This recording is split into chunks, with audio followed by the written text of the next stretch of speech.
Hello students, myself Pallavi Jaiswal. Here in this video, we will discuss the topic transmission line. Transmission line is also known as feeders. First of all, we need to understand what are the essential requirements for using transmission line. As here we have 3 points. Here we have 3 points. One by one, we will discuss each of the point. First point, as we know that here we have transmitter section and here we have receiver section, and here we need to transmit something from transmitter to receiver. But as we know that in order to transmit something we required antenna. So here we have transmitter, and the connectivity between transmitter and antenna is made by transmission line. We require some medium to transmit something from to have connectivity between transmitter and antenna, and with the help of transmission line this connectivity will be possible. And from this antenna, now the transmitted wave is received by another antenna. Then this particular receiver antenna is having some requirement of having connectivity with receiver section. So in order to connect antenna with receiver, we required medium, which is nothing but a transmission line. So here, in order to transmit something from transmitter section to receiver section, we require antenna, and in order to connect transmitter and antenna to receiver, we require transmission line, and this particular is nothing but a transmission line. This particular is the transmission line with the help of which our transmission and reception is possible. And next, transmission line. Here, when we talk about antenna, so here transmission line is one of the integral element which are used mostly in antenna for their processing. So this particular point focus on that the transmission line elements are integral part of the antenna in some another antenna system. And third point, as you can see, this is our third point. Transmission line basic principle are applicable in understanding some aspects of antenna theory, that is current and voltage distribution. Now we will discuss next, which is basic principle of transmission line. And for understanding basic principle of transmission line, we have this particular two-wire transmission line. We have taken simplest example of transmission line, which is two-wire transmission line, and the dimensional element is shown here in this particular figure. As in the figure, as you can see, we have two wires which are placed horizontally in parallel position, and here we have two section, which is sending end terminal and this is the receiving end terminal. And in order to connect sending end with supply, we require some supply, and for that we provide here some input. And as you know that our voltage in sending is denoted by Vs, and the current is denoted by Is. S denoted the sending end part, and I of S denote the sending end current. And likewise, the impedance which present here in the input side is denoted by Z of S. This is nothing but a source impedance or the input impedance. So in order to have current, as you know, current relation is I is equals to V by Vs upon which is of Zs. So in order to have current, here we have to take current source, and current source is nothing but a Vs upon Zs. And the space between this two wire is nothing but a S, denoted by S, and the length of the wire is overall L. And likewise the diameter of this particular length of this particular wire is nothing but a D. This is denoted here. This is denoted here, and this always our sending, that is load and terminal, is connected with load impedance, which is denoted by ZR. This is nothing but a load impedance. This is nothing but a load impedance, and this particular side is also called as output or receiver side, or the load and terminal side.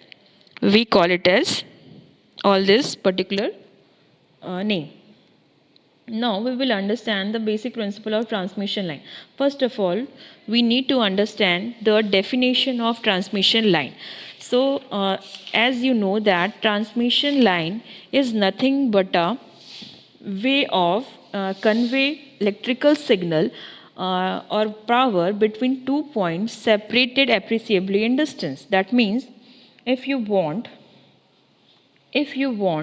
to transmit power, voltage, current, signal from one place to another, we require some medium. We require, in order to transmit any of the signal, voltage, current, supply, anything from one place to another, then we require some medium. This is nothing but a medium, and that medium here is transmission line.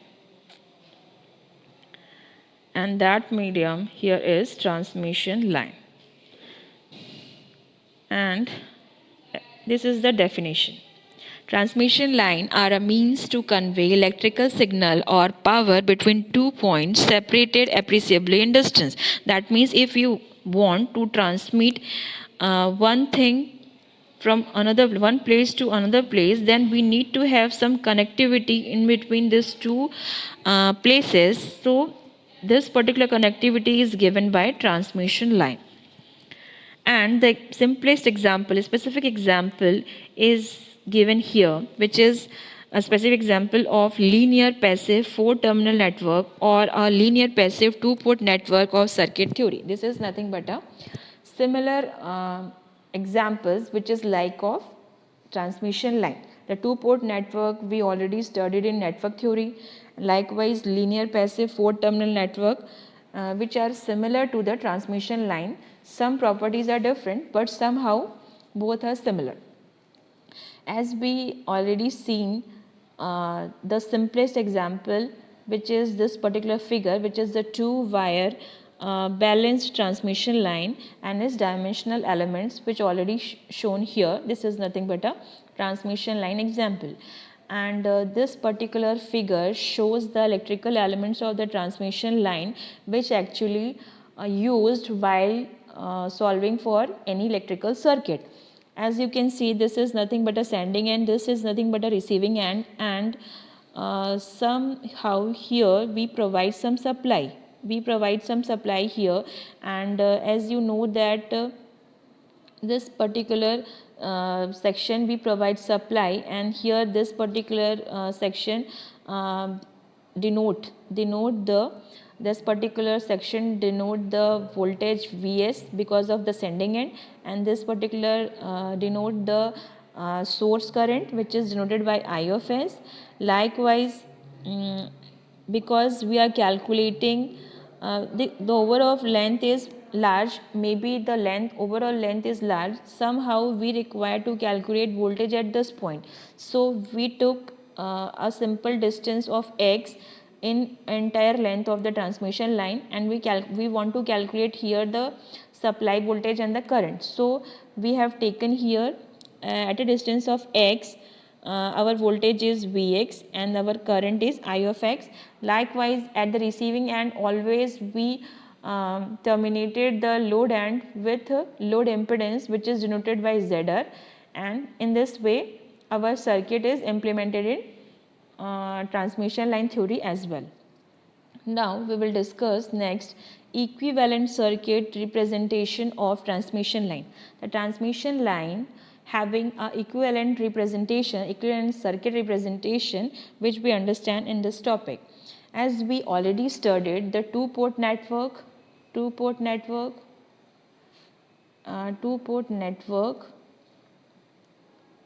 or four-terminal network or four-terminal network. Now, what is the difference between two-port network and four-port network other than transmission line? We can say this is nothing but an example of transmission line. But what is the difference between our transmission line and these two circuits and these two networks? What is the difference? All these are the examples of transmission line. This is all are the similar examples, but there are some properties which are different in either of transmission line and these two particular networks. So what is the difference? We can need to understand the difference between these networks and transmission lines network. Actually, our transmission line networks is work on uniformly and continuously distributed elements along the transmission line. That means this is the overall length of the transmission line, and in every section of the line we require to have equal distribution and uniformly distributions of elements like R, L, G, C. This is nothing but a resistance, this is nothing but a inductance, this is nothing but a shunt conductance, this is nothing but a capacitance. All these elements are present in or distributed in uniformly manner in along the overall length of the line. But the difference is that the two-port network is having lump circuit. That means it is limited to the specific space. This particular two-port network is only this much of space, but our transmission line having long length of line, and the RLGC elements are specific to small area. This is the area, and our transmission line having the large length, and hence all the area having equal number of distribution or uniformly distribution along the line. But the two-port network having specific space in which our RLGC is connected and in small space. So we can also call it as our transmission line. Our transmission line is having distributed circuit, and two-port network and four-terminal networks are having lump elements. Okay. We can understand more deeply. First of all, we understand what is lump system and what is distributed system. Actually, transmission line is used distributed system, and two-port network and four-terminal network using lump system. So what is lump system and what is distributed system? First of all, we need to understand. Lump system are those system in which our electrical properties like RLC are particular located in small space. Lump system are those system in which our electrical elements which is RLGC or RLC are always located in small space. But in case of distributed system, our electrical parameter which is RLC are distributed across the entire circuit. It is not like we only limited to a small space. In case of distributed system having distributed the electrical parameter like RLC in entire portion of the circuit, and this particular lump circuit is specific to only low frequency application, and distributed system is applicable for high frequency application as well. And as we already discussed that the lump system is specific to small space, and hence is not always uniform. It may be non-uniform because as we know that RLC distribution, if we consider two-port network, so maybe our somehow our circuit is like that. Our circuit is like that, and somehow the two-port network having circuit is like that.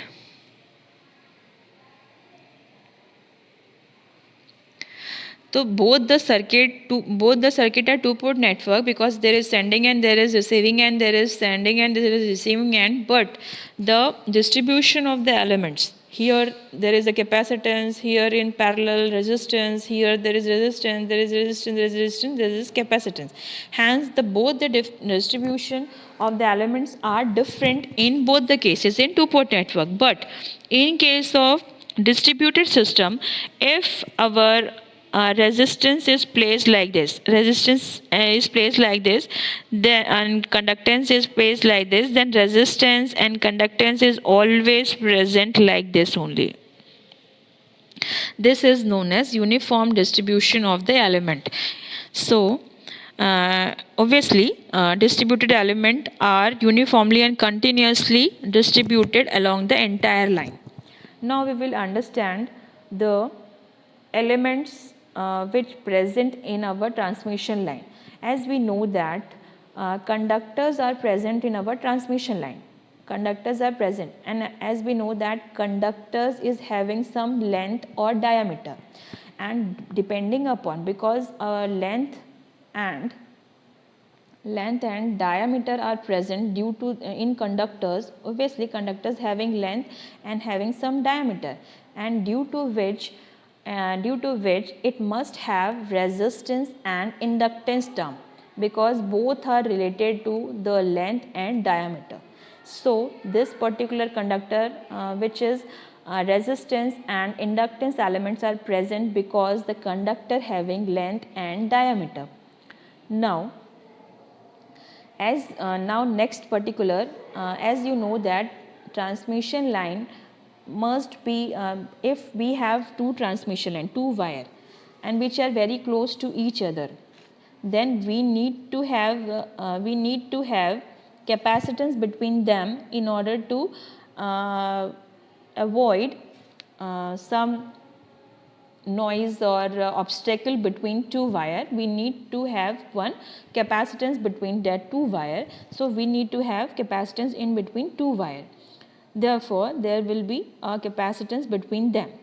And as we know that we need to separate two wire. So in order to separating two wire, we required some medium. And that medium is nothing but a dielectric medium.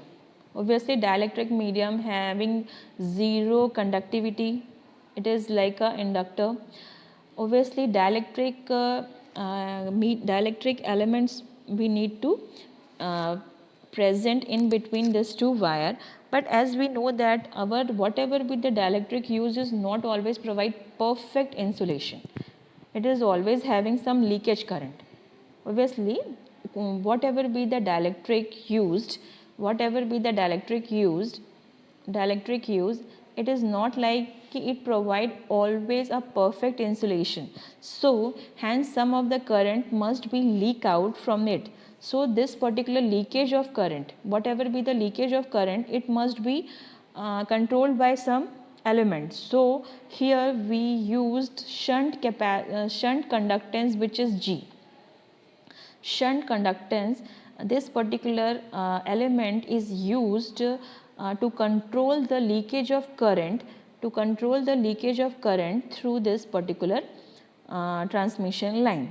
So all these are the parameter which actually play a very important role in any of the transmission line. RLGC is one of the important parameters which are mostly used in transmission line for their proper working. And here now we will discuss the figure in which we will see how our equivalent circuit represent in transmission line. So first of all, this is your figure. As you can see in the figure, this is one of the section, this is another section. This particular figure, as you can see, here we have unit sections of the overall length of the transmission line. Here overall length of the transmission line is divided into section which is of unit of length. and here each section are identical section having unit length. As you can see here, x equals to 1. X equals to 1 represent the unit length, and this particular unit length is divided equally in overall length of the transmission line. As you can see, resistance and inductance are present in series, and conductance and capacitance is present in perpendicular manner in the unit section of the transmission line. And this particular figure, as you can see, is having multiple unit length depending upon the length of the overall transmission line. So we can assume that if we consider this small length, this is nothing but a small fraction of the total length of the transmission line. This is nothing but a unit of length, x equals to 1, which is nothing but a very small fraction of the total transmission line. And this is also called it as there will be a number of identical lump unit length section, because lump circuit is only specific to a small section. So we can call it as this particular, as there will be a number of lump unit length section, and one unit length, if we consider one unit length section of line is represented by x equals to 1 per unit length may be per meter as per the kilometer. Now, as we can see, RLGC is uniformly distributed along the entire length of the transmission line. So we can call it as uniform transmission, because RLGC, as you can see here also, RL, LR, LR, LR, LR, likewise GS, GS, GS, GS. That means our RLGC are uniformly distributed along the entire length of the transmission line. So it is called as uniform transmission line. And if it is not present in uniform manner, then it is considered as lump circuit. And L denoted the inductance per unit length of the conductor. Likewise, C is denoted the capacitance between the conductor per unit length. R is denoted the resistance of the conductor per unit length. Shunt or leakage current per unit length. Now we will discuss the next topic, which is similar equivalent circuit representation of transmission line at radio frequency. This is one of the condition. If we will have radio frequency condition, then what will happen? At radio frequency, the reactance inductive reactance, which is X of L, is very much greater than resistance, and the shunt, we can call it as capacitive susceptance, which is denoted by X of S, is very much greater than shunt conductance. This is the condition at radio frequency. So as you can see, the inductive reactance and the capacitive susceptance are greater than R and G, so both the elements are neglected in case of radio frequency. So our equivalent circuit is simplified because of this condition. So here, as you can see, this is the equivalent circuit in which R and G is absent. This is the similar diagram. This is the similar diagram of this diagram, in which R and G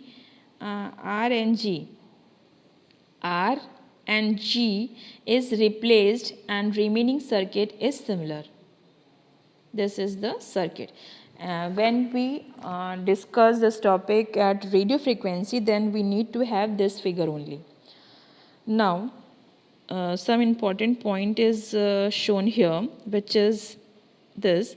In order to describe the behavior of transmission line, it is helpful to consider two ideal cases which are not fully attainable in practice but may be closely approximated. First, infinite length of the transmission line, and the lossless transmission line in which R and G both are 0. This is the two specific cases in which transmission line is very much understood in this two condition.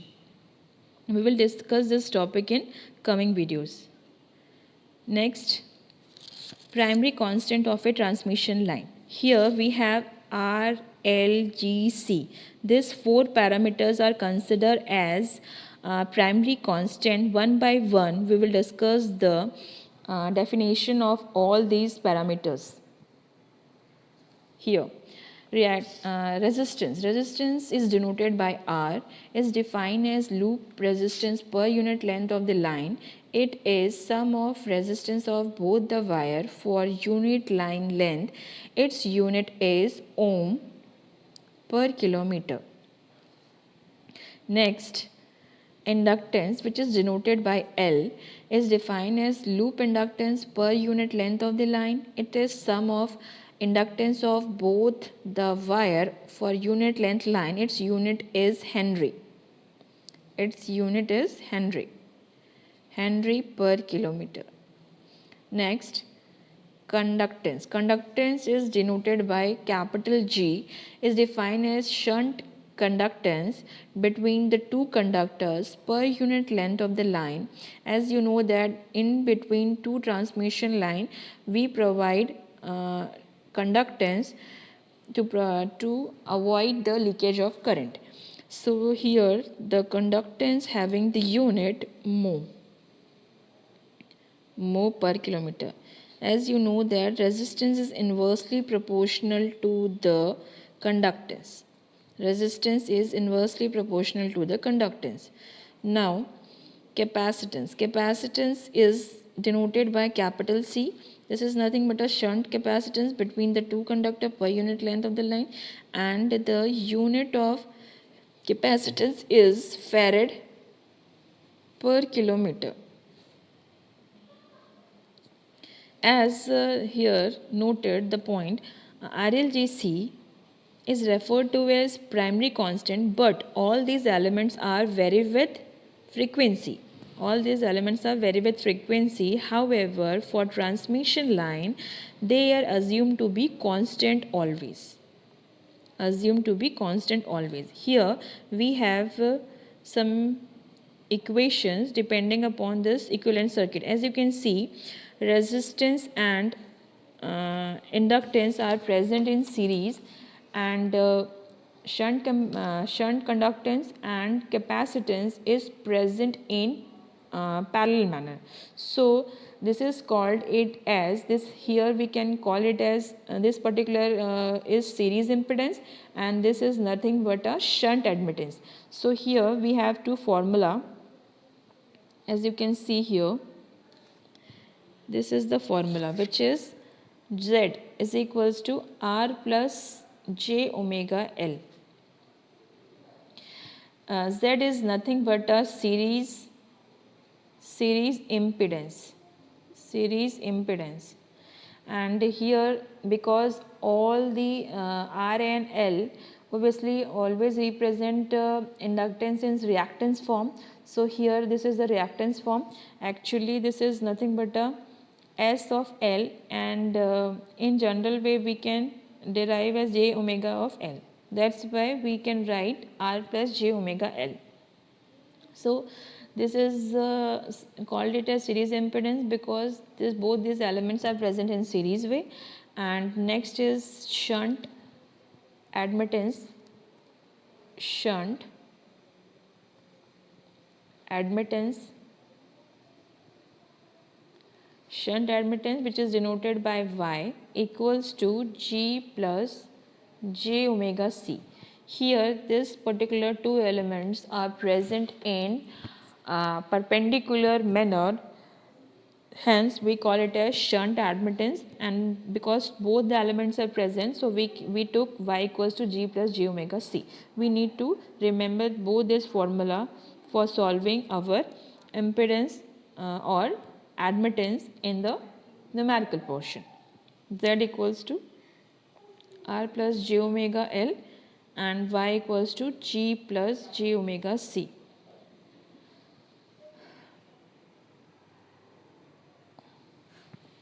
That's completed the primary constant of a transmission line. Next topic we will discuss in next topic. Thank you.